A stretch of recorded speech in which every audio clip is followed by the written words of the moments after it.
क्यों करा जाता है पूर्णिमा का व्रत? पूर्णिमा का व्रत करने का कारण क्या है बताइए? आप इतने सालों से कर रही हो, कई माताएं कर रही होंगी पूर्णिमा का व्रत। एक समय फलाहार करती हैं, एक समय भोजन करती हैं। भोजन में खीर का होना जरूरी होता है पूर्णिमा के व्रत में। दूध की सामग्री होना जरूरी होती है पूर्णिमा के व्रत में। 12 महीने की पूर्णिमा करो, मना नहीं है। और पूर्णिमा उठाने का भी समय होता है चैत्री। चैत्र के महीने की जो पूर्णिमा होती है, चैत्री पूर्णिमा पहली पूर्णिमा मानी जाती है, इसलिए चैत्री पूर्णिमा को सिद्ध पूर्णिमा कहते हैं, कार्य सिद्धात्री पूर्णिमा कहते हैं, सिद्ध करने वाले। मनोरथी पूर्णिमा कहते हैं, मनोरथी पूर्णिमा। इसलिए पूर्णिमा का व्रत कहां से उठाया जाता है? चैत्र के महीने की पूर्णिमा से पूर्णिमा का व्रत उठाया जाता है कि मैं महीने की पूर्णिमा करूंगी तो वो चैत्र पूर्णिमा से उसको उठा लिया जाता है। पर उसका एक नियम रहता है, आप फलाहार करें अपनी जगह पर है, पर एक समय भोजन कर रहे हैं वो अपनी जगह पर। भोजन के साथ में मीठे के साथ थोड़ा दूध की सामग्री होना जरूरी होती है। और क्यों करते हैं पूर्णिमा का व्रत? किस लिए किया जाता है, क्यों करा जाता है? उसका व्याख्यान वर्णन शिव महापुराण के अंतर्गत स्कंद पुराण में लिखा गया। स्कंद पुराण में वर्णन किया है श्री वेद व्यास जी महाराज ने। कहा ये पूर्णिमा का व्रत इसलिए किया जाता है कि व्यक्ति का जब मन गलत भ्रम में जाने लगता है, मन जब गलत जगह पर जाने लगता है, तो ये मन को गलत जगह पर ले जाने वाला कौन होता है? तो कहा ये चंद्र होता है। व्यक्ति की राशि के अंतर्गत, व्यक्ति की पत्रिका के अंतर्गत, व्यक्ति की ग्रह दशा के अंतर्गत जब चंद्र बेकार चलता है तो व्यक्ति अच्छा करते करते भी बेकार करने लग जाता है। चंद्र डोल रहा है। कई माताएं कहती हैं गुरुजी हमारे बेटे को आशीर्वाद दीजिए, बहुत गलत संगत में जा रहा है। मतलब समझ जाना कि चंद्र गड़बड़ जा रहा है। बेटी अगर गलत मार्ग पर जा रही है, बेटी अगर गलत संगत में जा रही है, किसी अन्य व्यक्ति को आकर्षित हो, चंद्र गड़बड़ हो रहा है, उसका चंद्र कहीं जा रहा है। कोई पुरुष, कोई लड़का, कोई गलत मार्ग पर जा रहा है, चंद्र गड़बड़ हो रहा है।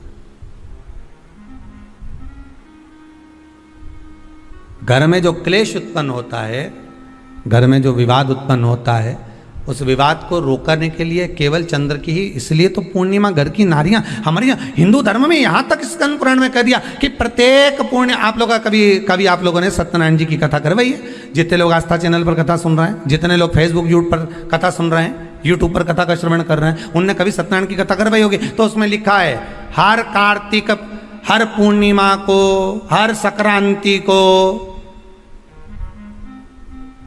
ब्राह्मण सत्यनारायण भगवान की कथा या राजा या वैश्य कथा को कराता था, या बढ़िया कथा कराता। सुनी कि नहीं सुनी ये बात?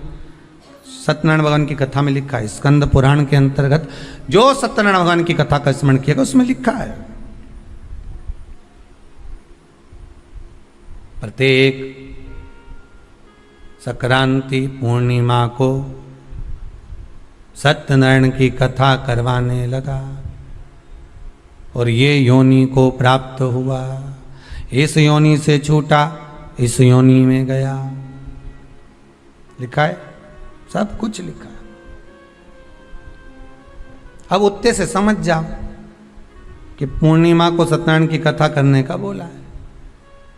तो पूर्णिमा को सत्यनारायण की कथा का क्यों बोला? वैसे तो रोज कराओ सत्यनारायण जी की कथा, प्रतिदिन कराओ, मना नहीं है। आप क्या कोई विशेष फंक्शन है आप सत्यनारायण जी की कथा करवा, पर पूर्णिमा संक्रांति को और संक्रांति को पूर्णिमा को सत्यनारायण की कथा का स्मरण क्यों करवाया गया? क्योंकि पूर्णिमा के दिन अगर ये भगवान का व्रत रख लेगी, पूर्णिमा के दिन अगर ये खीर का प्रसाद बना लेगी, थोड़ा सा दूध की कोई सामग्री बना लेगी और भगवान को भोग लगा देगी, भले सत्यनारायण भगवान के भाव से बनाए, भले सत्यनारायण जी के निमित्तार्थ बना, पर अगर इसने सत्यनारायण भगवान के निमित्त से बना, पर पूर्णिमा के दिन अगर ये व्रत रखेगी, उपास रखेगी या कोई सामग्री बनाकर भगवान की पूजन कर लेगी, तो इसके घर में जो अशांति है वो शांति में बदल जाएगी। इसलिए कई घरों में आज भी सत्यनारायण भगवान की पूजन हर पूर्णिमा को करती है। माता किताब लेके बैठ जाती है, तुरंत उन्हें ऑफिस जाना, कहीं काम पे जाना, और तुरंत उसने जल्दी कलश रखा, कलश नहीं भी रखे तो भगवान की पूजन कर के ब्राह्मण देवता को बुला लेगी, ब्राह्मण नहीं आएंगे तो खुद कर लेगी, पर करती जरूर है। इतना सा आटा सेक लेगी, पंजेरी बनाई, सीरा बनाई, मिठाई रख दो, कुछ भी करेगी पर सत्यनारायण की कथा कर ले। उसका मन लग गया उसमें, मतलब पूर्णिमा को करना है। उसको करने से क्या होता है? शांति रहती है, शीतलता रहती है। जिसके घर में हर महीने की पूर्णिमा को खीर बनती हो, ध्यान दीजिएगा, बहुत सुंदर संवाद चल रहा है, बहुत ध्यान देने वाली बात है। प्रत्येक महीने की पूर्णिमा को जिसके घर में दूध की सामग्री बनती हो, दूध की सामग्री तैयार होती हो, खीर प्रसाद तैयार होता हो, उसके घर में कभी क्लेश नहीं हो सकता। चाहे सास बहू एक दूसरे के सामने वो कहे ना, वो सांप और नेवले की लड़ाई क्यों ना, फिर भी शांति हो जाती है। पर प्रत्येक महीने की पूर्णिमा होना चाहिए। ये नहीं कि तुमने एक महीने की पूर्णिमा पे बना लिया और दूसरे महीने की पूर्णिमा को गायब कर दिया। फिर किसी ने कह दिया आज चूरमा तो बन रहा है, दाल बाटी तो बन रही है चूरमे के साथ में, लड्डू बन रहे हैं, तो काय को खीर बना रही हो? तो तुमने अब वो खीर प्रसाद,